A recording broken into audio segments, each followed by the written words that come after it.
वो कलंक ऑफ बिहार है जो बिहार की छवि को धूमिल कर रहा है, जो बिहार के चेहरे को बिगाड़ रहा है, जो सिर्फ राजनीतिक लाभ लेने के लिए एक अच्छी सरकार के छवि को मिट्टी में मिलाने का प्रयास कर रहा है, वो किसी कीमत पर सन ऑफ बिहार नहीं हो सकता। ये बिल्कुल सरासर बेबुनियाद और ये स्क्रिप्टेड है, ये आईटी सेल का प्रोपेगेंडा था। ये तो वही लोग हैं आईटी सेल वाले।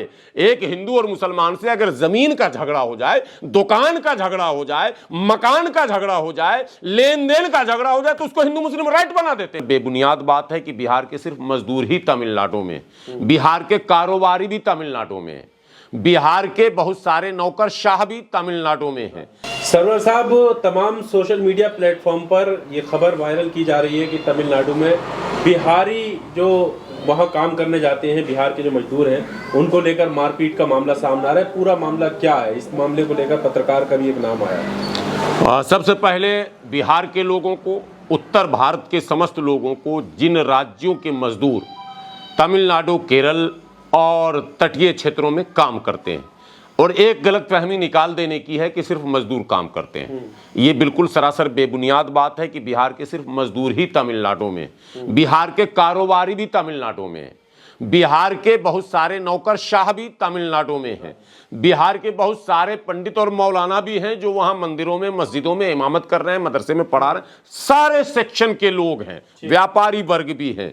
और एक बड़ा व्यापार चेन्नई से होता है जो दिल्ली और उत्तर प्रदेश के शहरों से उसका सीधा सीधा जुड़ाव है, वो है वॉयलेट का, जो क्या कहते हैं चमड़े का कारोबार है। उसमें ज़्यादातर एक्सपोर्ट इंपोर्ट जो है वो चेन्नई से ही होता है। आप जो वॉयलेट अपने जेब में रखते हैं वो चेन्नई से सारा माल आता है, इत्यादि इत्यादि। तो इस गलतफहमी को आप निकाल दीजिए कि सिर्फ लेबर क्लास के लोग, यानी सिर्फ ढोने और निर्माण कार्यों में काम करने वाले लोग ही चेन्नई में थे, ऐसी बात बिल्कुल नहीं है। ये तो एक क्लियर कर लीजिए, सारे सेक्शन के लोग। दूसरी महत्वपूर्ण बात यह है कि ये जो अफवाह फैलाई गई कि बिहारियों को ढूंढ ढूंढ कर तमिलनाडु में पिटाई की जा रही है, जरा इसकी बारीकी को आप लोगों को समझना होगा। पहले वाकया मैं समझा दूं ताकि व्यूवर समझ जाए। वाकया ये हुआ कि किसी एक साइट पर बिहार के काफी मजदूर काम कर रहे थे। वो एक चाय की दुकान पर चाय पीने गए। मकामी वहां का बाशिंदा 2-3 लड़का सिगरेट पी रहा था। उसने जलती हुई सिगरेट जो खत्म होती है तो ऐसे फेंका है ना, वो फेंका तो वो उसके बदन पर चला गया। उसने कुछ बात कही कि भाई तुमने ऐसे क्यों किया, मेरे बदन पर क्यों फेंका। मकामी जो होता है उसका मनोबल वो भाषा से समझ गया कि ये तो बिहारी या पूर्वोत्तर का है। उसने कुछ सख्त लफ्ज कहे होंगे, गाली गलौज टाइप का, जो एक आम जुबान है, दिल्ली वगैरह में तो आम है। दोनों में तू मैं हुआ और हाथापाई हो गई। चूंकि वो मजदूर जो चाय पीने गया था बिहारी साइड से, वो 2 लड़का गया था और ये 3 थे और ये मकामी थे, तो एक कॉन्फिडेंस भी रहता ना, तो इन्होंने 2-3-4 उसको लगा दिया।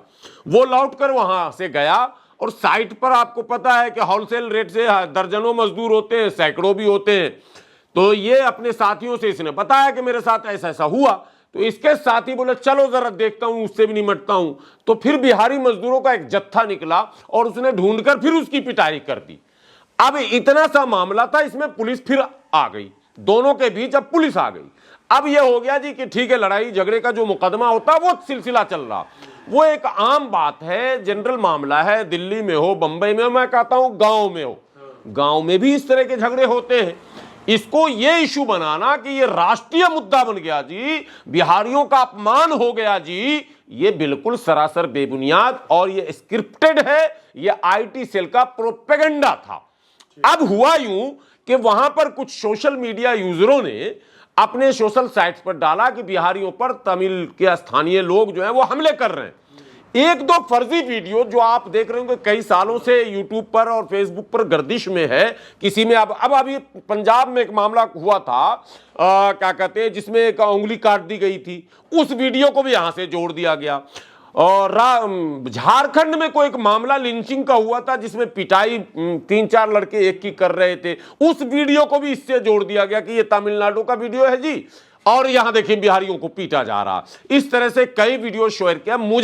मैं अपनी बात कर रहा हूं, मुझे खुद मेरे रिश्तेदारों ने फोन किए कि मेरे फला लड़के और मेरे फला लड़के तमिलनाडु में हैं, वहां तो फंस गए, अब क्या होगा। मैंने कहा कोई नहीं फंसा, बेफिक्र आप रहे। मैंने फौरन एक वीडियो बनाया और मैंने उस वीडियो में कहा कि यह अफवाह है, कोड़ा बकवास है, ऐसा तमिलनाडु के नेचर में नहीं है, वो इस तरह की हरकत वहां के लोग नहीं कर सकते हैं, ये मुझे यकीन है। मैं इसलिए ये यकीन कर रहा हूं, वहां जो इस वक्त की सरकार है, करुणानिधि के जो बेटे हैं स्टालिन, वो अंबेडकरवादी है, वो संविधानवादी है, वो समाजवादी है, वो प्रगतिशील सोच के नौजवान लीडर हैं और वो नेतृत्व पूरे भारत की करने की योजना बनाए हुए हैं। वो चाहते हैं कि भारत के जो माने केंद्रीय नेतृत्व में मेरी एक भूमिका हो, जैसे कि स्वर्गीय उनके पिता करुणानिधि की भूमिका हुआ करती थी। ऐसे में उस तरह का कोई भी नेतृत्व उसके हाथ में सरकार हो तो वो क्षेत्रवाद को पनपने नहीं दे सकता, ये बिल्कुल तय बात है। और हुआ भी वही। चेन्नई के माने सीपी ने फौरन प्रेस कॉन्फ्रेंस किया और उसने अफवाह फैलाने वालों के खिलाफ देशद्रोह का मुकदमा दर्ज करने का ऐलान किया कि कोई भी अफवाह फैलाता हुआ अगर दिखेगा तो उसके ऊपर देशद्रोह का मुकदमा दर्ज किया जाएगा। इसी बीच भारतीय जनता पार्टी ने बिहार के अंदर हंगामा मचा दिया, सदन के अंदर हंगामा हो गया, विपक्ष के नेता की हैसियत से सरकार पर आरोप न लगने लगे और कुछ यूट्यूबर्स और कुछ सोशल मीडिया के माने लोग जो एक्टिव रहते हैं, उन्होंने नीतीश सरकार को कटघरे में खड़ा किया। इतने पलायन होते हैं, लाखों लाख मजदूर वहां, और कुछ यूट्यूबर्स चेन्नई भी पहुंच गए। चेन्नई पहुंचने वालों में दो प्रमुख यूट्यूबर्स थे। एक द एक्टिविस्ट वेद ने ग्राउंड रिपोर्ट दिखाया, हालांकि आपके चैनल पर नाम लेना मुनासिब नहीं है, लेकिन कोई बात नहीं, अच्छे लोगों का नाम सब जगह ले लेना चाहिए। द एक्टिविस्ट वेद ने जो दिखाया ग्राउंड रिपोर्ट, उसमें साफ दिखाया कि सामान्य स्थिति है, कहीं कुछ नहीं है, बल्कि वो बिहारी ठेठ बिहारी स्टाइल में उसने रिपोर्टिंग भी की वहां। लेकिन दूसरा एक चैनल है, फिर मैं नाम ले रहा हूं अगर आप लोग को आपत्ति ना हो तो, उसको कहते हैं सच तक, लेकिन वो होना चाहिए उसका नाम झूठ तक, लेकिन नाम रखा उसने सच तक। मनीष कश्यप वो भी पहुंच गया और वो अंदर घुसने की तो हिम्मत उसकी हुई नहीं शहर में, वो स्टेशन पर आ गया। अरे भगदड़ अफवाह का देश है। आपको याद होगा इस दिल्ली में एक जमाने में अफवाह फैला था रात के 8 बजे, क्या हालत बनी थी। अफवाह का ये देश है, जरा सा बनिया अफवाह फैला दे, नमक 20 रुपए का 200 रुपए किलो बन जाए, वो भी हो चुका, हम लोगों ने देखा।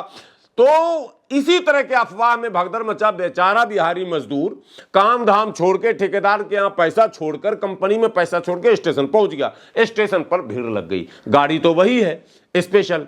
अब वो लगा सच तक वाला झूठ तक फैलाना, और ये देखो और वो देखो और ऐसे देखो और वैसे देखो, और नीतीश कुमार क्या कर रहे हैं, ये कर रहे हैं। यानी जो भारतीय जनता पार्टी का एजेंडा था उसको इसने आगे बढ़ाना शुरू किया। नतीजा ये हुआ उसके इस वीडियो के रिएक्शन में कि बिहार में खलबली मच गई, और बिहार में वो पेरेंट्स, वो गार्जियन जिनके बाल बच्चे वहां मुलाजमत कर रहे थे, नौकरी कर रहे थे या मजदूरी कर रहे थे, वो सब के सब परेशान हो गए और सरकार मुखालिफ सोच और मुहिम में शामिल हो गए। ऐसी सूरत में सरकार, बिहार सरकार भी हरकत में आई। उसने एक जांच कमेटी बनाई, जांच कमेटी को चेन्नई भेजा गया और तेजस्वी यादव ने साफ शब्दों में कहा कि यह अफवाह है, वहां के प्रशासन से, पुलिस पदाधिकारी से मेरी बात हो रही है, कहीं इस तरह की घटना नहीं। लेकिन तेजस्वी यादव की बातों पर किसी ने यकीन नहीं किया। आखिरी में डीजीपी ऑफ बिहार ने पीसी किया, और डीजीपी ऑफ बिहार ने पीसी करके कहा कि वहां के पुलिस प्रशासन से मेरा कोऑर्डिनेशन है, मैं बात कर रहा हूं, पल पल का रिपोर्ट ले रहा हूं, ये बिल्कुल बकवास है, अफवाह है, इस पर ध्यान न दिया जाए। कोई भी ऐसी घटना नहीं घटी है, एक भी मजदूर घायल नहीं हुआ।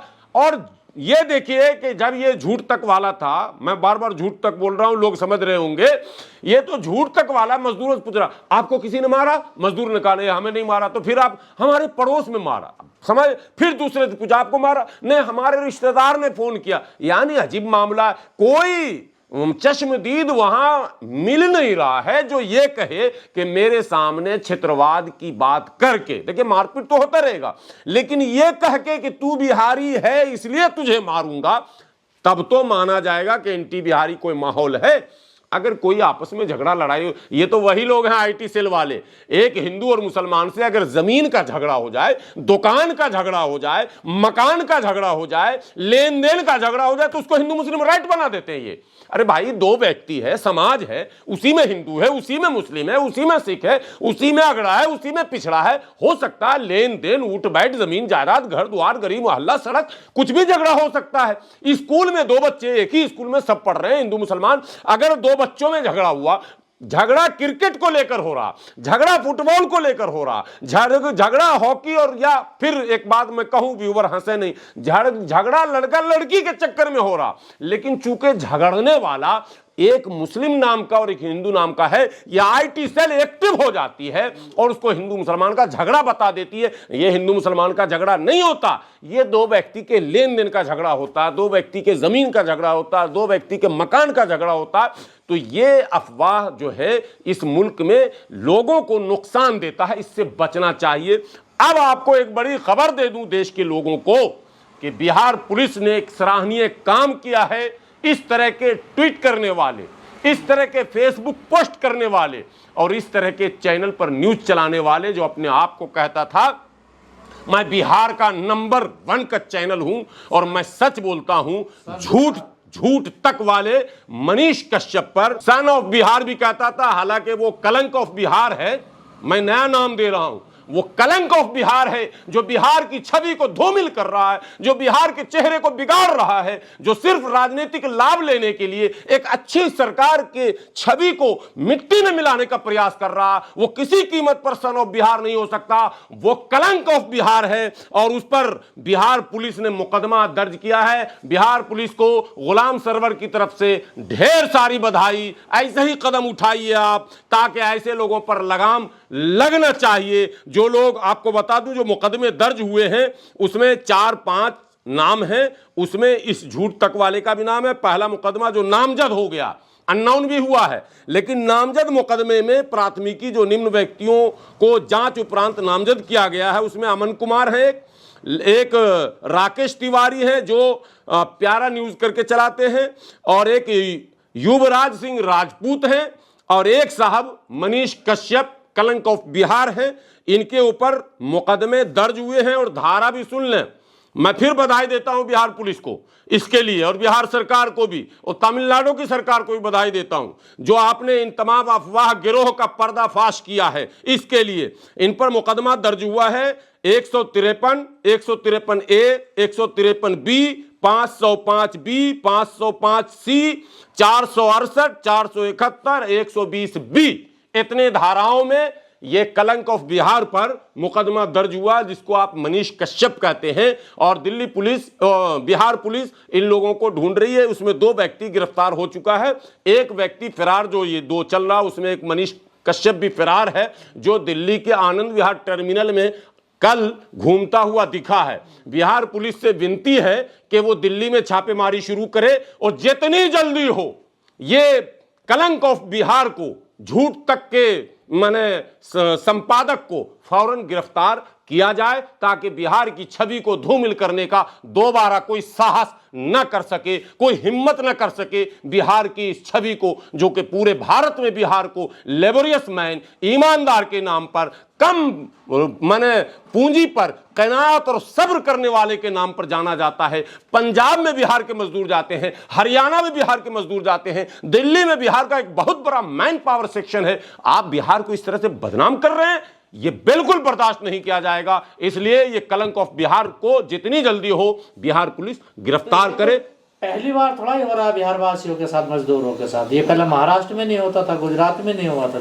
महाराष्ट्र में केवल बिहारियों के साथ नहीं होता था, वहां उत्तर भारतीयों के साथ होता था, हिंदी भाषियों के साथ होता था। उसमें उत्तर प्रदेश, क्या कहते हैं, बिहार, उड़ीसा, झारखंड, उत्तराखंड, तो हिंदी भाषियों नहीं, ये हुआ ही नहीं, ये तो अफवाह है।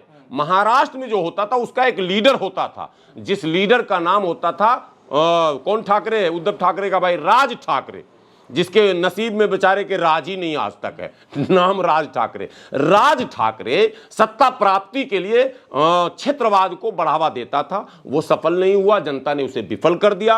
राज ठाकरे के कुछ गुर्गों और कुछ गुंडों ने उत्पात तो मचाया था, लेकिन अब बंबई के अंदर उत्तर भारतीयों ने अपनी स्थिति ऐसी कर ली है कि अब क्षेत्रवाद नहीं पनपेगा और ऐसा माहौल नहीं बनेगा। एक बात, और यह कहना कि हिंदी भाषियों के साथ, यह भी एक चेतावनी है भारत के उन शासनकर्ताओं के लिए। मैं कह रहा हूं जो राष्ट्रवाद की बात करते हैं, कहते हैं हम राष्ट्रवादी हैं। कौन सा राष्ट्रवाद, कैसा राष्ट्रवाद? हिंदी भाषी पर अगर तमिल, तेलुगु, मलयालम और कन्नड़ बोलने वाले हमला करें और बंगाली बोलने वालों पर अगर हिंदी भाषी हमला कर दे और क्या कहते हैं उड़िया बोलने वालों पर अगर पंजाबी भाषा हमला कर दे, तो ये राष्ट्रवाद कहां से हो गया? ये तो खंड खंड की बात हो रही है। जहां अखंड की बात हम कर रहे हैं, आप खंड खंड की बात कर रहे हैं। अरे भाषा कोई भी हो, प्रांत कोई भी हो, राज्य कोई भी हो, धर्म कोई भी हो, जाति कोई भी हो, भारत का सारा व्यक्ति एक है और सबको समान अधिकार है, बराबर का अधिकार है। सब आपस में एक दूसरे का आदर और सम्मान करे, यह है राष्ट्रवाद। सब संवैधानिक मूल्यों का पालन करे, यह है राष्ट्रवाद। और सब लोकतांत्रिक व्यवस्थाओं को मजबूत करने में अपनी भूमिका निभाए, यह है राष्ट्रवाद।